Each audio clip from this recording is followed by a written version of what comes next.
I've been struggling on whether I want to make this video or upload this video. Actually, scratch that. I've always wanted to make this video, but I've never had the courage to actually upload it.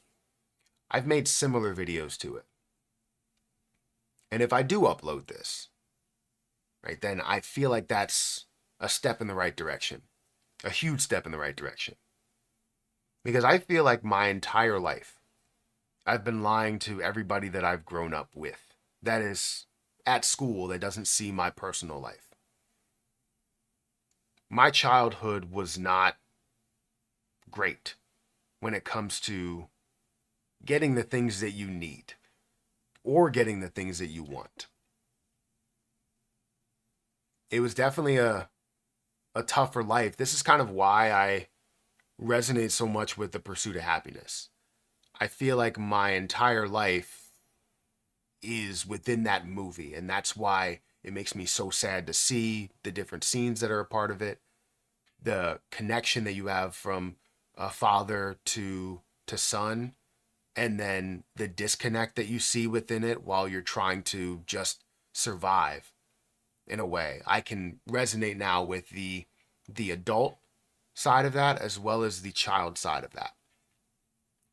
My childhood is unique, but I think it's similar in ways to other experiences that are out there that maybe you're also hiding something from your past in your childhood.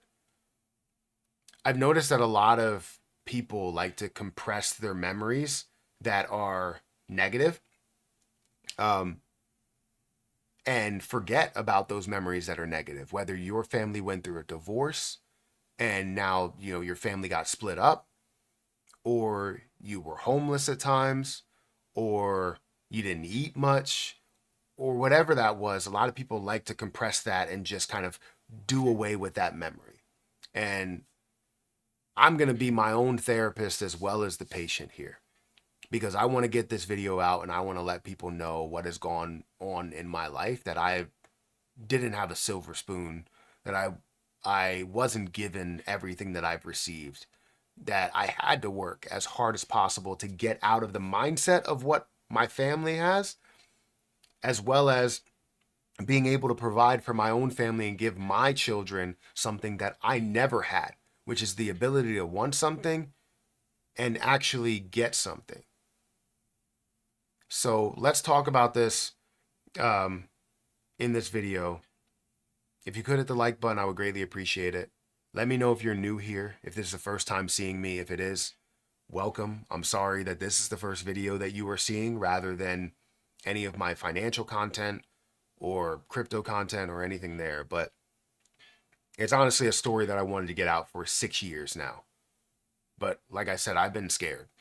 I've been afraid that my childhood friends and people that I knew would kind of judge me for situations that I couldn't change. I just had to adapt to and make the best out of that situation. So we could start with my family. My mom and dad didn't graduate high school. Um, they only got to the 10th grade, I believe, and then they dropped out to work to support their family that was coming along. Um, this is something that's difficult, I know, right? Because back then you didn't have as much access to education as you do now. You can access anything online. You didn't have online back then.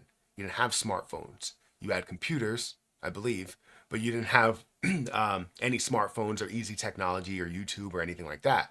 So now there's kind of no excuse. Then it's like you just had to deal with it and work as hard as possible and you know hopefully you can get grace periods and make a mistake. For them, they had no ability to make a mistake. If they make one mistake, it could be life and death for their children, life and death for them. It could be something that costs them the ability to have a roof over their head, anything like that. Um, so I don't remember like early childhood from like kindergarten, maybe up until third grade or something.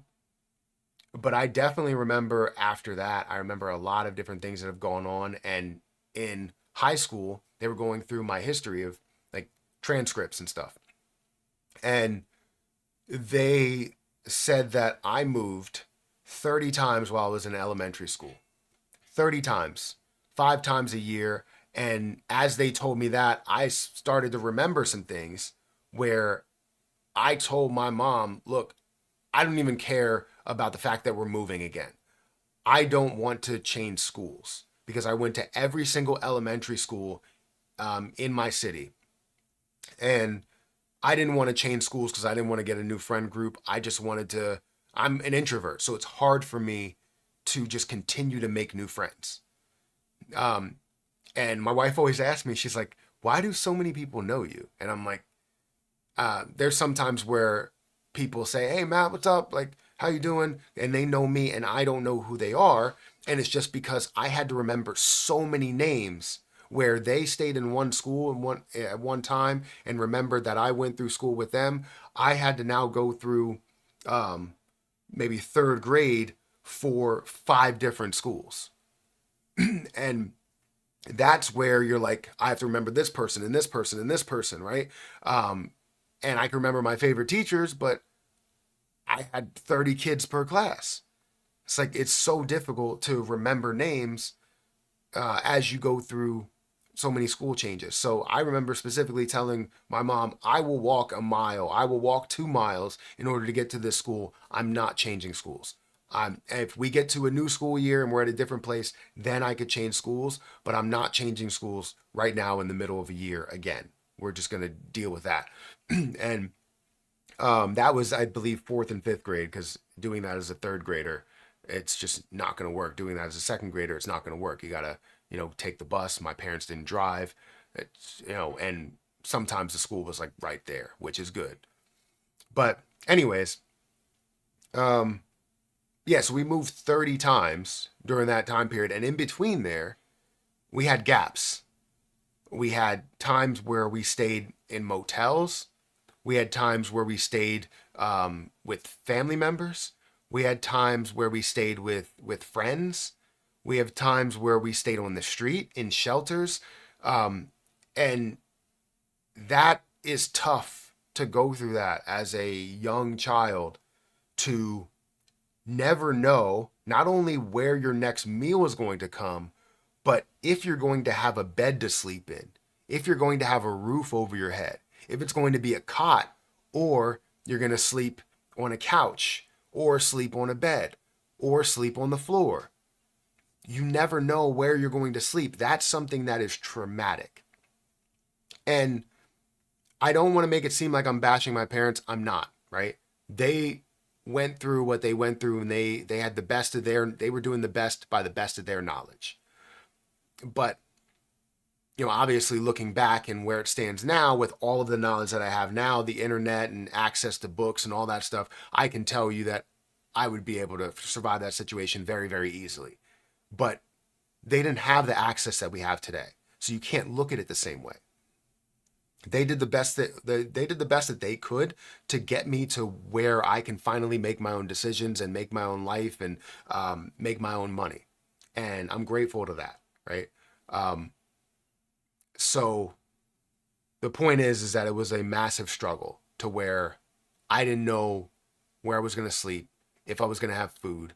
I dreaded summer times because there was a lot of times where I could go a full day without eating and just be hungry. And my friends asked me, like, why is your stomach, growling? You got to eat something. I'm like, yeah, I'll eat something later. I just didn't choose to eat anything. I'm lying to them, making it seem like I chose not to eat. I didn't choose not to eat. I just didn't have any food or any money or anything there. So fast forward to about sixth grade, um, I ended up I stayed with my dad. I ended up having to help my dad with a lot of his construction work. And he would tell me, don't go to school today, help me with this. And I would end up helping him with cleaning up a factory, or painting a house or hammering things or sweeping things or whatever, right? I would help him with a lot of that stuff as a sixth grader. That's why I'm very handy now. I built my deck. I can build a lot of things. Honestly, I built this wine wall behind me. Like, I can build stuff because of the things that I did with him. However, because of not going to school, I stayed back in sixth grade. Um, and I could have just moved forward because I kept missing my second period class. And I could have moved forward if my dad would have just paid for summer school like he said he was going to, and he never did.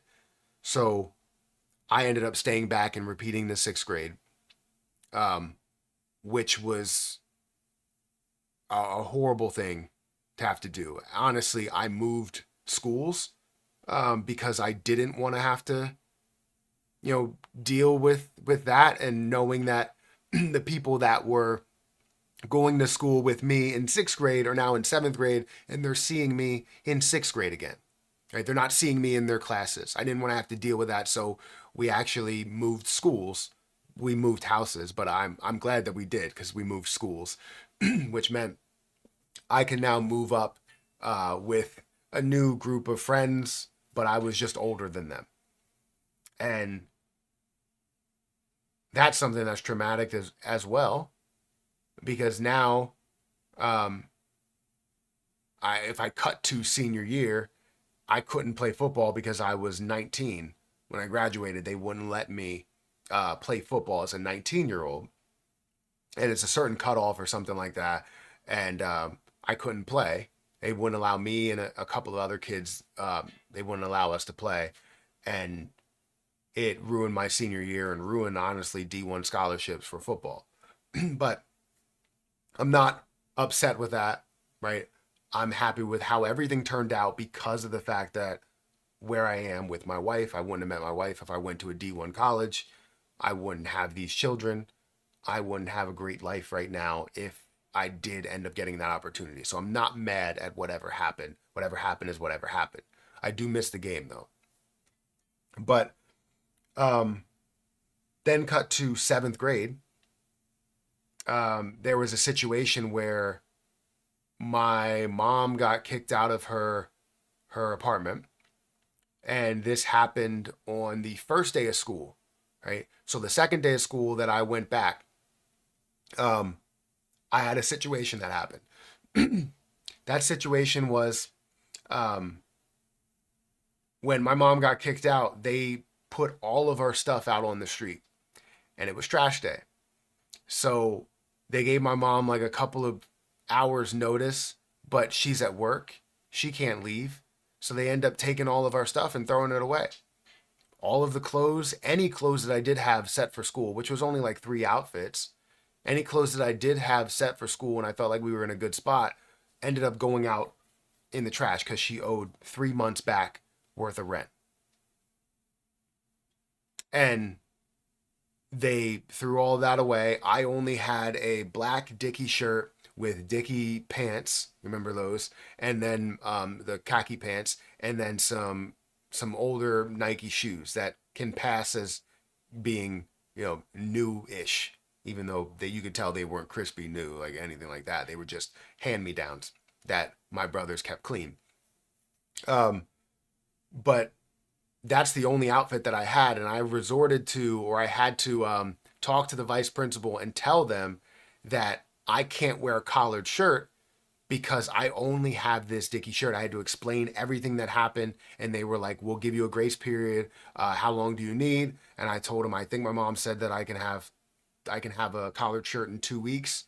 So I didn't get in trouble, but I then had to make up a story to everybody that was there and said, "Hey, I have 20 of these Dickie shirts, and I just keep wearing a different Dickie black shirt."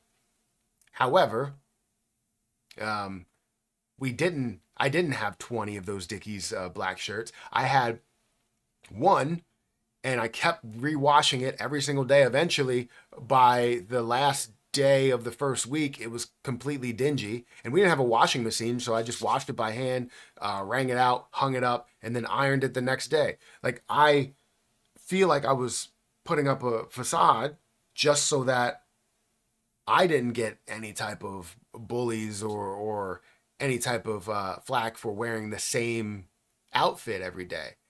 It drives me crazy.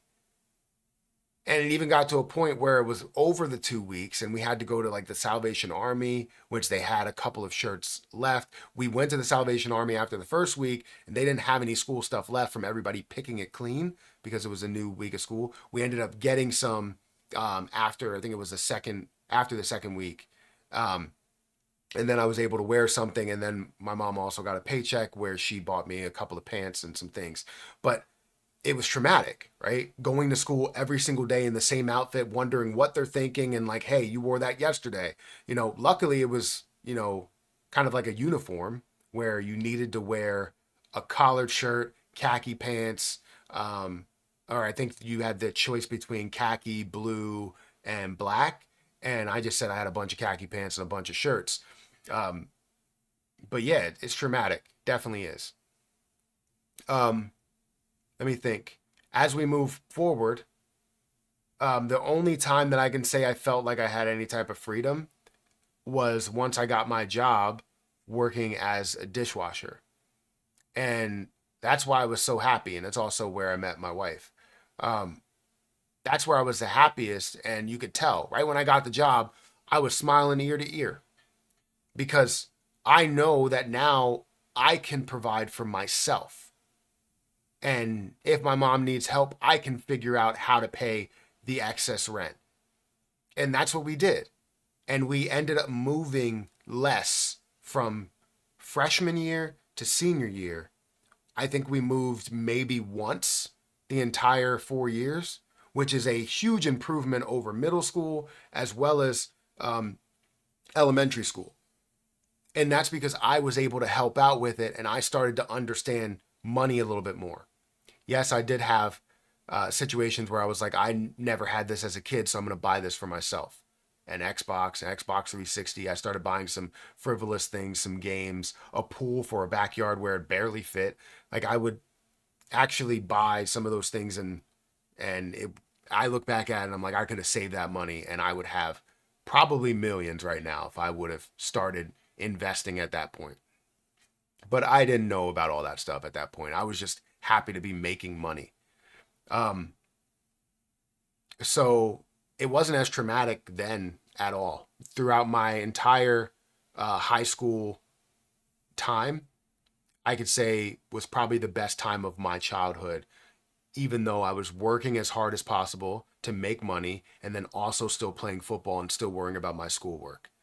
The only time that things changed for me was when they told me that I couldn't play football my senior year. My grade point average dropped from a 3.6 to a 2 point something. I think it was like a 2.3. And it's because I was just like, I was kind of giving up. Like, if I can't go to school for football, what do I really have? You know what I mean? Am I going to be a chef my entire life? I don't want to be a chef my entire life. Some of the chefs that were working there only made $25,000, $30,000 a year. And I was like, I don't want to just make $20,000 or $30,000 a year for my entire life and just sit on this job. I want to do something bigger than that. So, kind of dropped out of it, went to a tech school, played football there, and loved playing football, but more or less loved the business side of it. And that's where we get into understanding investing, understanding, my professional life in business and accounting, and then jumping into YouTube. And that's where my YouTube career really started. But if you want a breakdown of that and how YouTube started and the progression that I made there, we can always talk about that. But this was mainly about getting my childhood off my chest. I've been trying to make this video for the longest time, just trying to tell people where I came from, because by no means am I from a wealthy family. Did I have it well off? Not at all. Did I have anything? Not at all. And you can tell how much I had by how much drive and focus that I had. I was willing to produce videos and live streams and do so much while still working, where I was able to play football and work a full-time schedule and still care about schoolwork. And that shows the drive and focus that I had to not be what my parents were, to give my children everything that I didn't have, as well as being able to teach them the things that I've learned throughout life.